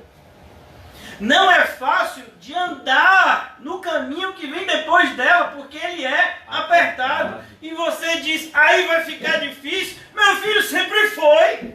Se estava fácil para você até hoje, é porque você estava no caminho errado. Então volte e entre pelo certo hoje. Amém. Em nome de Jesus. Em nome de Jesus. É difícil, irmão. A gente só consegue quando a gente se olha no espelho e percebe como Deus, como Cristo, que é Deus, pode amar um sujeito como eu. Amém. Nem eu me suporto, na maioria dos dias. É verdade. Que nada, mano, você reclama de tudo. Eu falando comigo mesmo. E Jesus me ama. Ó, Jesus me ama. Esse pastor se acha, né? Não, meu filho, eu acho isso um milagre mesmo. Como Jesus pode amar um sujeito como eu? Como você... Pastor, o senhor não é tão ruim assim. É porque você não me conhece, mas eu me conheço. Eu sou muito pior que você imagina. E Jesus sabe disso. E Ele me ama. E Ele tem me disciplinado. E olha, cuidado com a palavra disciplina, porque a gente tem uma visão tão errada da palavra disciplina. Parece que disciplina é alguém com uma vara na mão dando porrada. Não, disciplina significa educar alguém. Então Jesus está disciplinando seus filhos, nos ensinando a maneira certa de viver. Às vezes, Ele precisa corrigir. Às vezes, Ele precisa de uma correção mais ostensiva. Não é o caso de vocês que são muito obedientes. Socorro, Jesus. Então ele diz aqui, olha, que coisa maravilhosa. Você vai ler aqui no versículo 8. E como diria o irmão José, é só a introdução. Provavelmente o sermão mesmo vai ser no domingo. Se Deus permitir. O amor jamais acaba. Por que é tão importante estudar 1 Coríntios 13 para falar de Lucas 6? Porque senão a gente não vai entender o que Jesus está falando. Sabe? Fica parecendo que Jesus está falando algo que é utópico, algo que é fantasioso. Ah, como que eu posso amar o inimigo? Como é que eu posso dar outra face? Como que eu posso deixar isso acontecer desse jeito? Não, ninguém deixa. Deixa assim, tem esse amor aqui. Que o Espírito Santo planta em nós. Que é uma evidência de que você é um bom solo, que recebeu a semente correta. O amor jamais acaba. Pedro, tu me amas? É, Senhor. Pedro, tu me amas, Pedro? Senhor. É, Jesus. Pedro, e aí? Ô Senhor, eu não confio mais em mim não. É o Senhor que sabe se eu amo o Senhor ou se eu não amo. Foi assim ou não foi? O amor jamais acaba. Pedro já tinha perdido a esperança nele, mas Jesus tinha... Não. Glória a Deus. Diz que Pedro saiu correndo de lá da casa que Jesus estava sendo julgado, chorando amargamente. E Jesus, quando ressuscita, é tão lindo, irmãos, que várias vezes eu li essa passagem e chorava. Avisa os meus discípulos e a Pedro. Mas por que isso? Porque quando aquelas mulheres chegassem lá e dissessem, Jesus está chamando os discípulos, Pedro ia ficar o quê? Sentado. Eu não sou discípulo, eu neguei ele. Eu neguei. Eu não sou discípulo. É, Pedro, você não é mesmo. Mas ele lhe chamou mesmo assim, vamos lá. Quem foi o que pregou o primeiro sermão da igreja? Quem foi? Foi ele, que coincidência. Porque ele foi humilhado pela sua concepção equivocada de si mesmo. Quando a gente chega na igreja, hein? Eu vou fazer, eu sou crente, cara. Sou!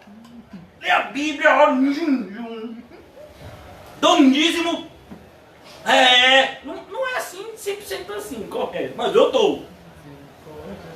Faço o que eu posso, o que eu não posso, estou me virando para ser um cristão de verdade. Oh, meu Deus. Aí você lê aqui e você diz, eu achava que eu era Coca-Cola. Meu filho, eu não sou nenhuma Pepsi sem gás. Imagina uma Coca-Cola.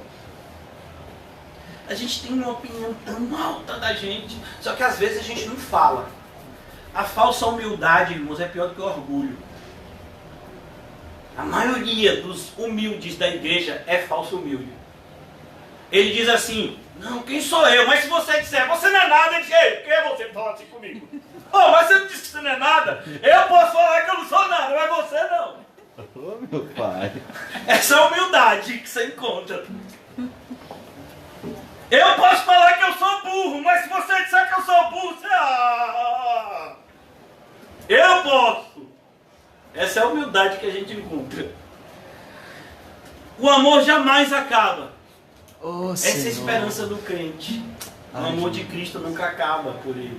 Socorro, Jesus. É um amor tão grande que quando a gente faz um monte de coisa errada, Jesus nos disciplina. Obrigado. Você conhece um camarada chamado Jonas, profeta do Senhor? Jonas, qual é a sua profissão, Jonas? Eu sou profeta do Deus Altíssimo. E ele diz isso no meio de uma tempestade no mar. Quem é você? Eu sou um profeta do Deus Altíssimo. E ele me mandou ir para um lugar e eu não fui. E essa tempestade é culpa minha.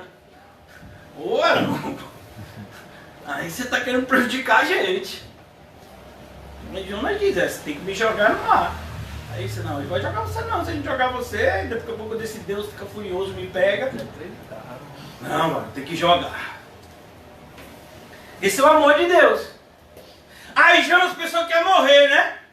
Você lembra que Jonas tinha um negócio com a morte? E quando Deus matou lá a árvore, Jonas ficou tão furioso, eu vai morrer! Porque uma árvore morreu, Jonas. Porque o calor chegou, imagina. Ele estava numa sombrazinha, né, no meio da árvore. De repente veio aquele vento quente do deserto. E Jonas acordou, meu filho, judiado. E olha, esse é Jonas. E Deus conversa com Jonas numa paciência, né? Se você fosse Deus, você começava naquela paciência com Jonas. Jonas, você se gente, Jonas. Eu mandei o peixe, não foi, Jonas? Eu vou mandar uma serpente para lhe engolir, seu Jonas. Mas não tem serpente desse tamanho, mas se Deus quiser, tem. Tem gente que fica, né, quebrando a cabeça. Não, foi uma baleia branca, uma baleia azul que engoliu Jonas. Meu filho, foi um peixe. Não, pastor, mas não tem peixe desse tamanho, não. Se Deus quiser, tem, irmão. Se Deus quiser, sabe? Um peixe que... Diga um desses peixes, chicharro, né? Tem um que me promete chicharro aí, já tem uns 5 anos. E eu vou pescar um chicharro. Eu nem sei que peixe é esse. Se Deus quiser que um chicharro seja do tamanho dessa igreja, o chicharrão fica do tamanho dessa igreja. Rapaz, que chicharrão. Até o que é isso? Aí fica, não, um peixe que engoliria Jones seria uma baleia que tem 30 metros de comprimento. Você não está pensando nisso, é sério? Você não conhece Deus, né? O amor jamais acaba. Deus tem um amor que jamais acaba. Glória a Deus. Pense numa pessoa mau caráter. Jacó, o pastor não fala assim de Jacó, ele é patriarca. Meu filho, você sabe o que significa o nome Jacó? Enganador. Enganador. Eita, eu ia botar esse nome no meu filho. Misericórdia. Ô enganador, vem cá. Ô trapaceiro, venha. Trapaceiro presente, professora. Era o nome dele. E por que Isaac botou esse nome, rapaz? Porque ele veio garrado no pé do irmão. Tentando puxar o irmão. Oh, Jesus. Ai. E ele fez exatamente isso, não fez? Se juntou com a mãe e enganou para ser abençoado. E depois ele foi enganado um monte de vezes por Labão. Pergunte a ele se ele gostou. Não, você não sabe, vou casar com uma mulher linda. Estou trabalhando 7 anos. Caramba, 7 anos. Mas é linda. Mas não derranqueu. Aí na noite do casamento ele é enganado, no outro dia ele vai lá, Labão se me enganou, irmão. Aí, eu acho que Deus deve ter dito assim na consciência dele, né? E aí você fez o que com seu pai Isaac? É bom ser enganado, né, Jacó? Aí, passa o tempo, Jacó diz, eu quero meu salário. Ah, você quer salário? Então toda que for dessa cor vai ser a tua. Aí ele foi 10 vezes enganado por Labão.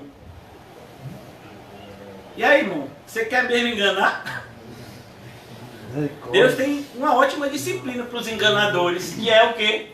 Outro enganador. É outro enganador, exatamente. É o juiz. É melhor você não enganar ninguém. O amor jamais acaba, porque o amor de Deus ele disciplina, ele não se extingue.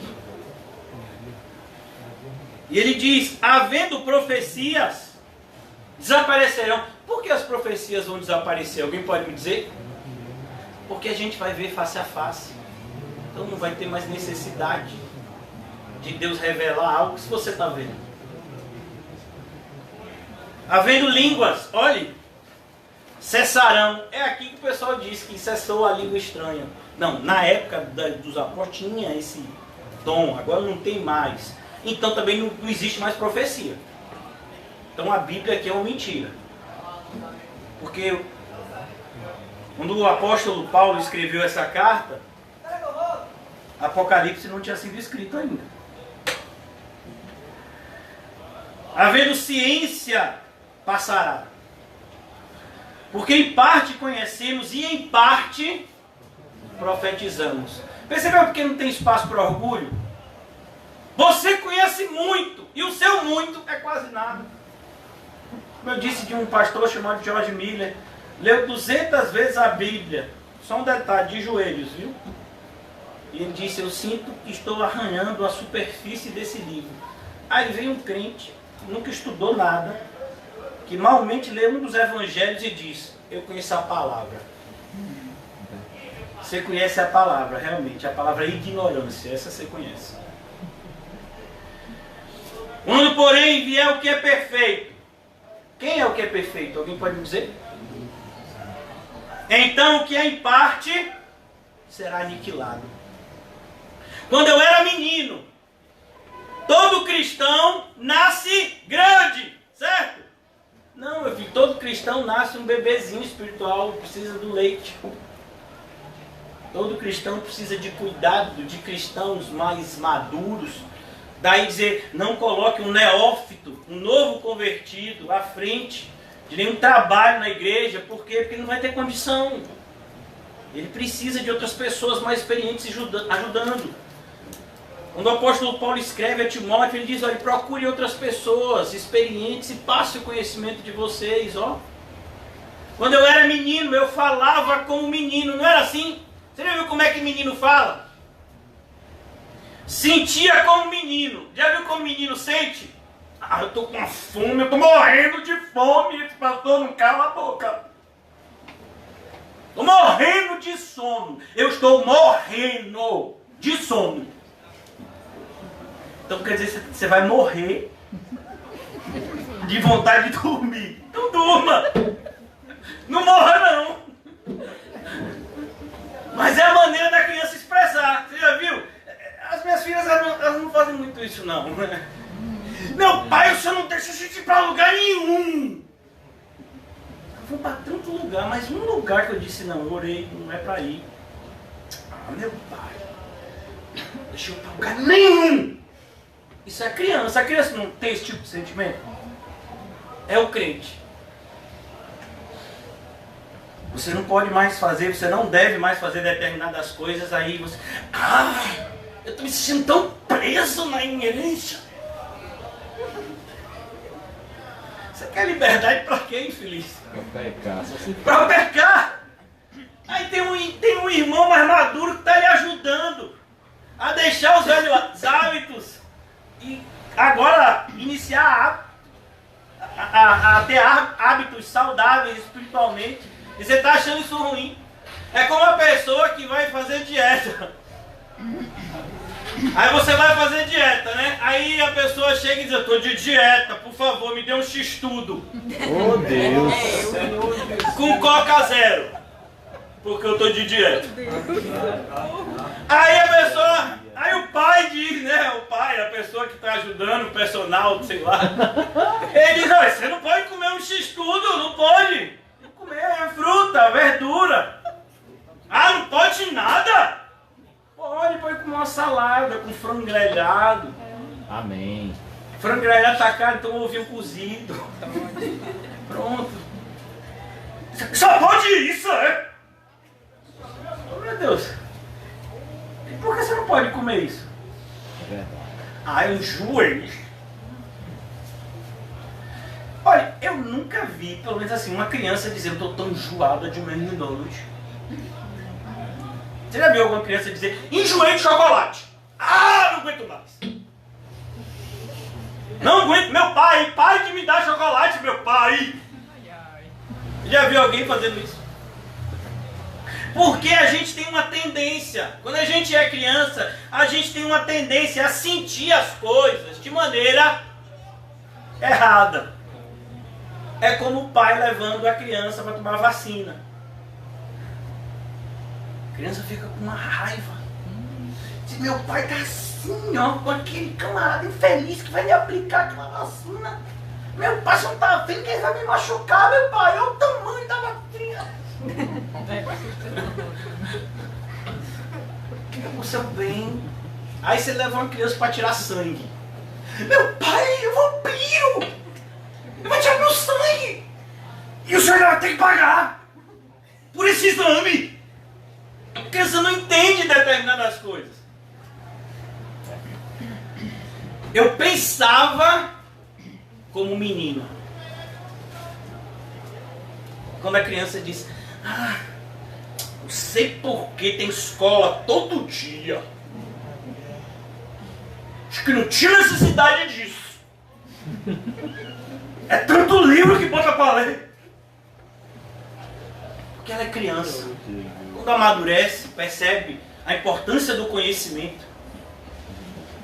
Sai procurando livro que possa baixar gratuitamente em PDF. Quando cheguei a ser homem, ó, quando eu cresci, a ideia de homem aqui, irmãos, não tem nada a ver com gênero. É a ideia de adulto. Vale para homem e mulher. Desistir, olha que coisa, eu deixei pra lá. Eu deixei pra lá, porque eu entendi, eu não sou mais menino.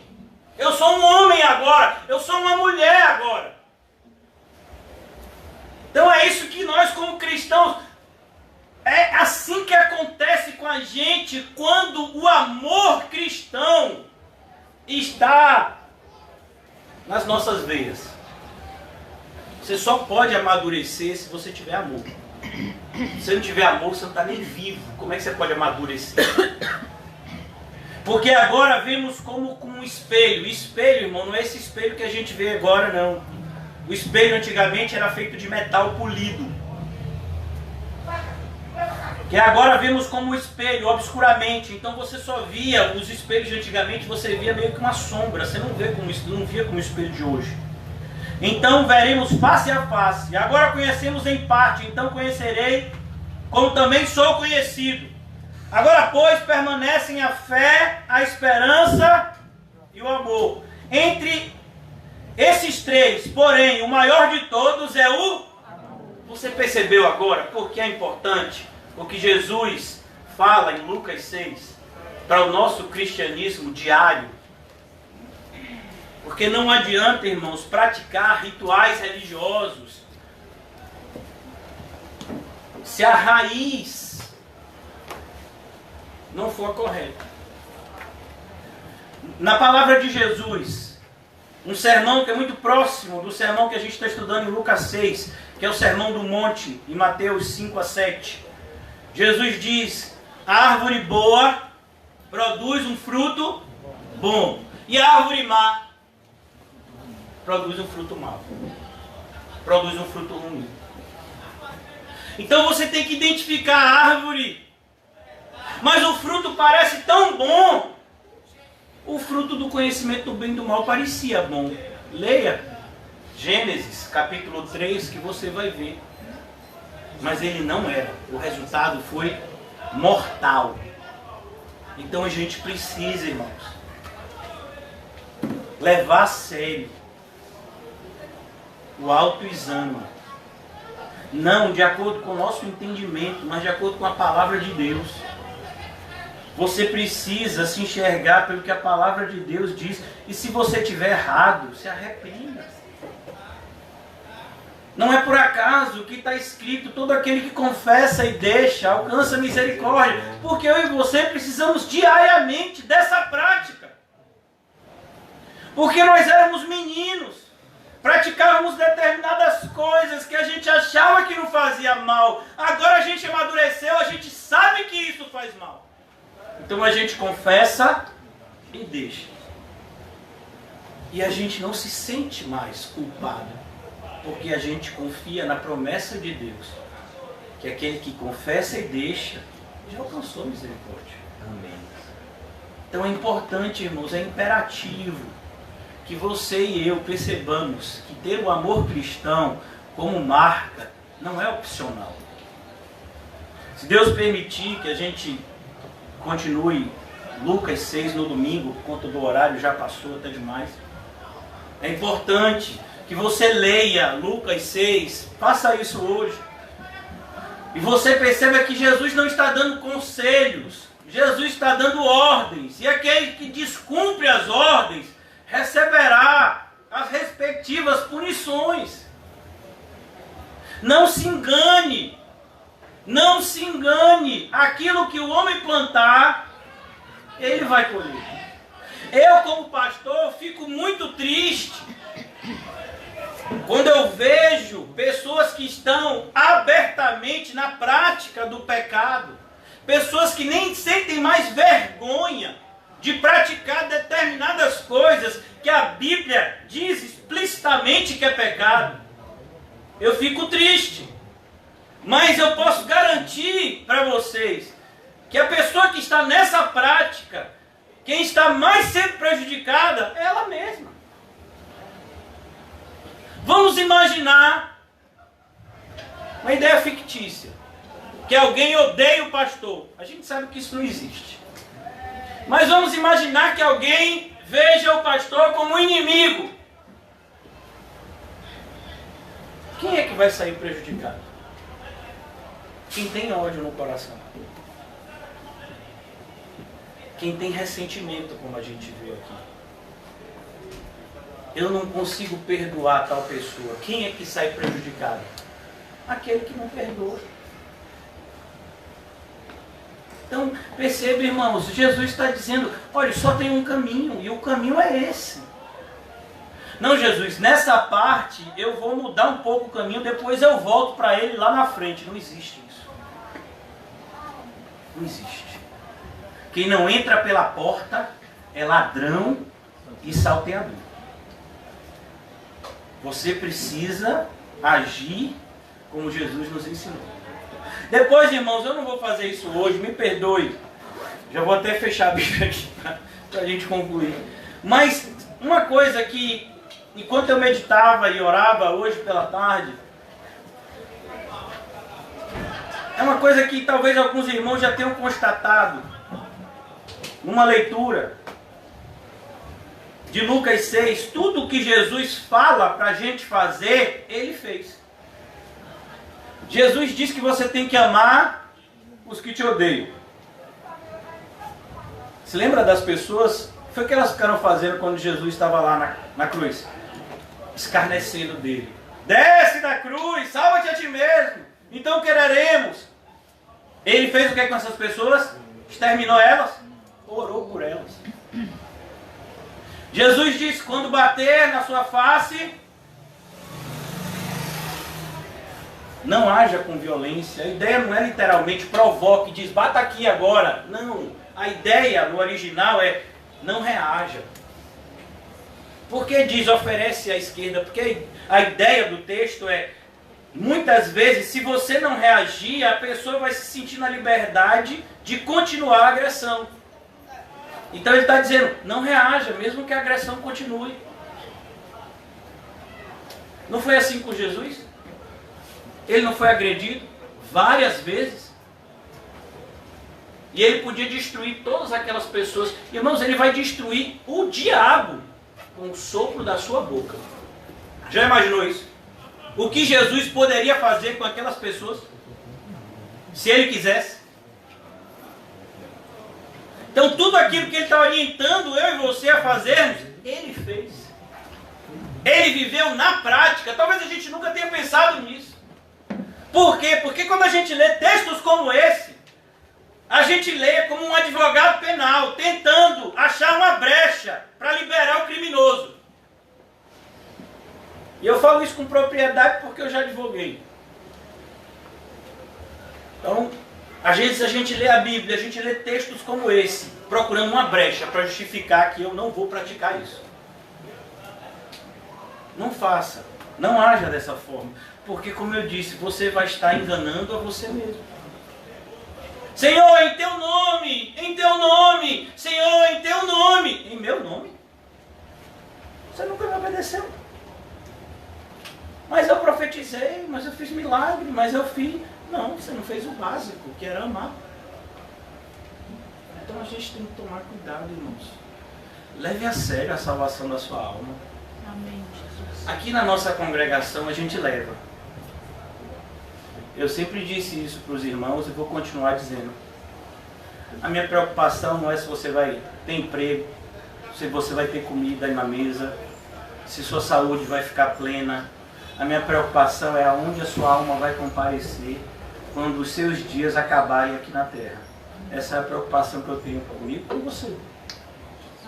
Independentemente, irmãos, se a gente tem algum tipo de título, né, humano, algum título escolar, se a gente tem uma quantidade de dinheiro X, se a gente tem uma casa própria ou alugada, irmãos, nossos dias aqui vão findar do mesmo jeito. A diferença é onde, após a morte, cada um vai comparecer.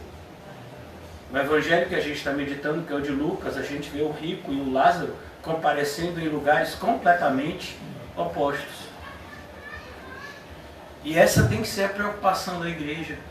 Alertar os de dentro, principalmente, e clamar os de fora, notificando eles que um dia virá o juízo, que irá revelar muitas coisas que no primeiro momento talvez a gente nem tenha percebido.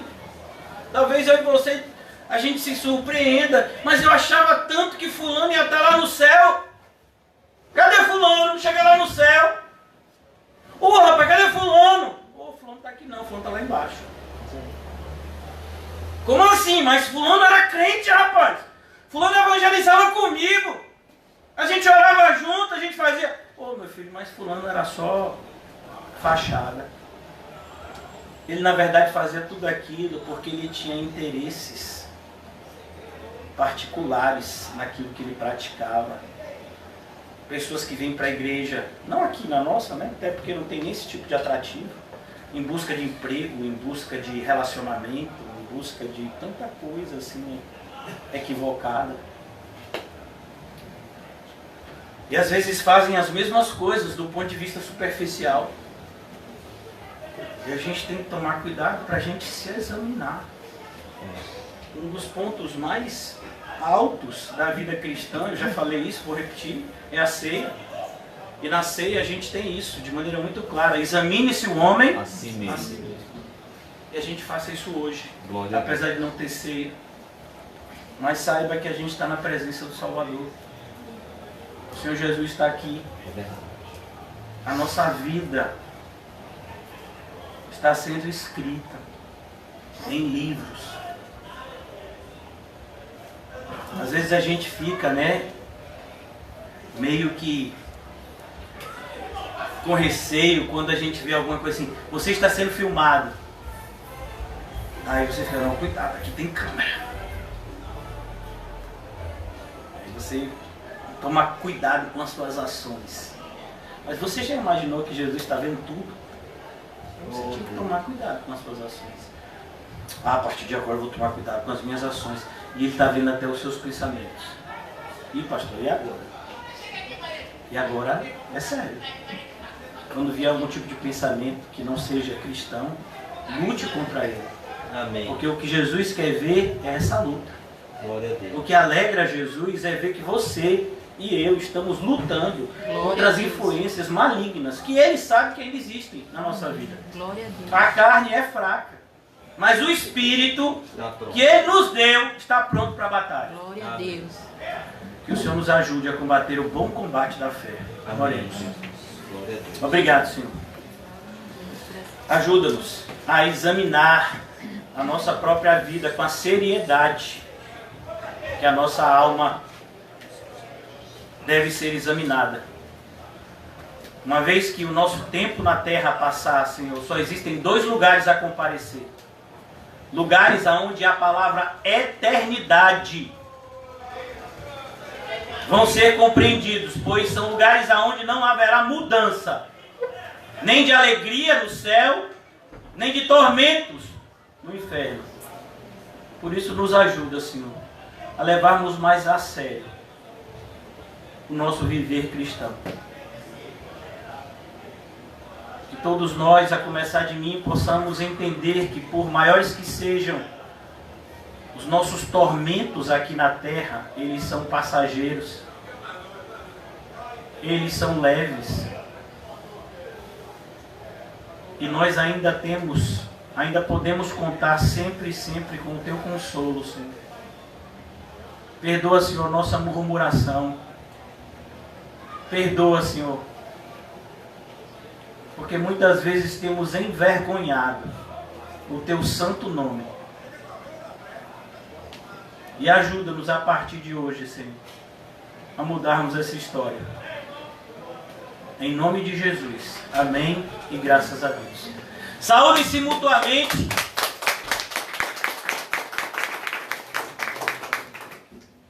E vá pensando que você tem que levar a sua eternidade mais a sério.